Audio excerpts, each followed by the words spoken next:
Aujourd'hui, nous allons parler d'écoute empathique.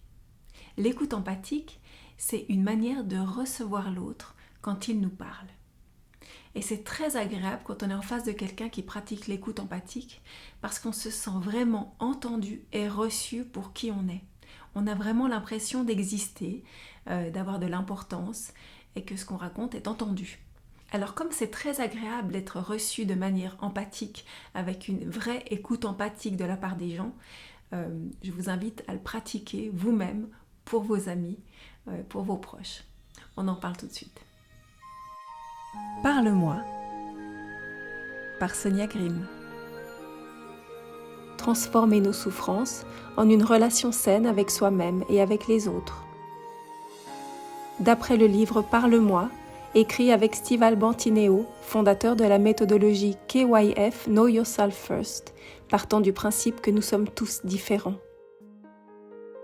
Nous ne prétendons pas délivrer un enseignement, et encore moins la vérité, mais tendons à transmettre une ouverture vers des pistes de réflexion, afin que vous puissiez créer votre propre chemin à la découverte de vous-même.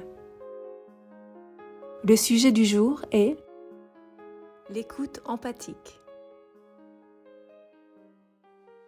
Quand on discute avec les gens, bien souvent, on écoute l'autre parler et pendant que la personne parle, on va déjà imaginer ce qu'on va pouvoir lui répondre. Ou on va essayer de réfléchir à qu'est-ce que ça réveille en nous comme souvenir ou à qu'est-ce que ça réveille en nous comme réflexion, comme pensée. Donc on n'est pas vraiment à l'écoute de ce que la personne dit, mais on est déjà en train de penser à ce qu'on va pouvoir lui dire ou à ce qu'on va pouvoir rétorquer à ce qu'il nous dit ou à qu'est-ce que ça réveille en nous. On se trouve comme ça face à quelqu'un en train de parler et on fait chacun son propre monologue parce que finalement, je parle à une personne qui est en train de penser à ce qu'il va dire pour me répondre.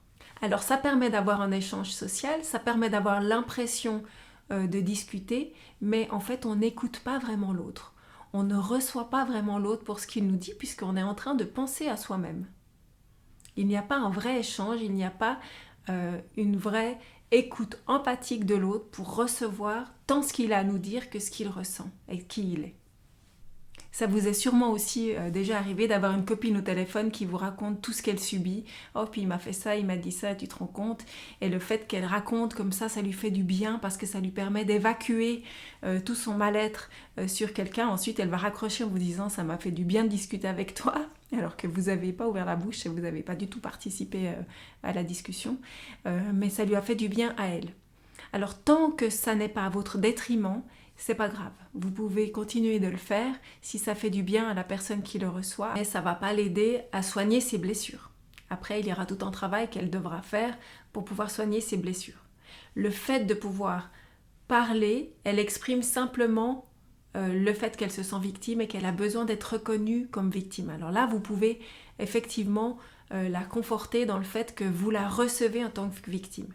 Si ça devient une habitude et qu'elle ne fait que se plaindre avec vous et qu'elle vous transmet comme ça toute cette énergie négative et que ça ne vous convient plus, c'est tout à fait différent.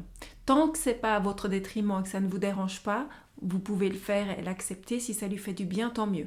Mais il y a un moment où si c'est à votre détriment et que son énergie négative vous impacte trop ou que vous en avez assez d'entendre en boucle les mêmes histoires, à ce moment-là, il faudra le lui faire remarquer parce que vous ne devez rien faire qui soit à votre détriment. Pensez toujours à vous d'abord. C'est une nouvelle règle que vous devez mettre dans votre vie à partir de maintenant. Vous pensez à vous-même d'abord. Donc tant que ce n'est pas à votre détriment, vous pouvez la laisser parler, sachant que ça ne va pas l'aider à guérir ou à avancer dans sa vie s'il ne fait que déverser son mal-être, parce que c'est pas comme ça qu'on se reconstruit. Ça permet de déverser son mal-être, mais ça ne permet pas de soigner ses blessures internes. Donc ne laissez pas des situations comme ça perdurer trop longtemps, parce que la personne va aussi se perdre dans son identité de victime et c'est pas lui rendre service de la laisser faire. Surtout si vous en avez assez au bout d'un moment de l'écouter.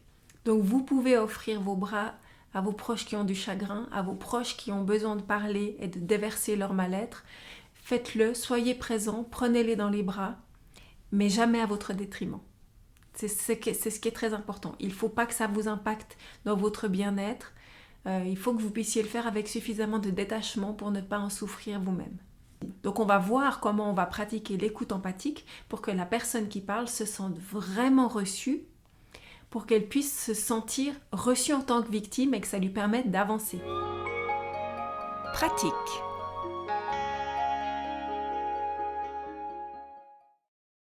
Alors, comment on va faire pour recevoir l'autre et l'écouter de manière empathique?